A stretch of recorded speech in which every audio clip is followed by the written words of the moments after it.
SIR এর viral audio কিনা CPM BJP বানিয়েছে দাবি করছে তৃণমূলের নেতা। সেই অডিও নিয়ে কীভাবে চাটন দিল এবিপি আনন্দের সুমন, একটু শুনে নিন।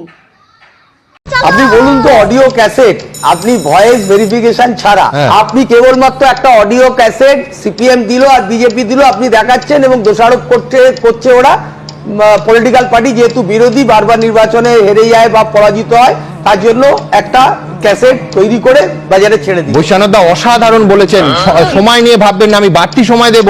তাহলে নির্বাচনের আগে কুণাল ঘোষ যে অডিও টেপটা শুনিয়েছিলেন যে শিশির বাজরিয়া আরেকজনের কথাবার্তা, সেটা আমাদের চালানো উচিত হয়নি বলছেন?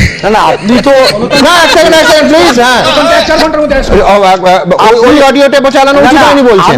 আমি একটা কথা বললাম যেটুকু আমার পরিধিতে আমার আপনি দলকে জানাবেন না যে দল বছরের পর বছর তৃণমূল কংগ্রেস এরকম একটা বেআইনি কাজ করছে আপনার হিসাবে? প্রথমত আপনি আমাকে 3 মিনিট দেবেন, আমি আপনাকে 5 মিনিট দেব, চিন্তা করবেন না। কিন্তু আপনি কি দলকে জানিয়েছেন যে দিনের পর দিন যে তৃণমূল কংগ্রেস অডিওগুলো রিলিজ করে সেগুলো বেআইনি এবং অ্যাডমিসেবল নয়?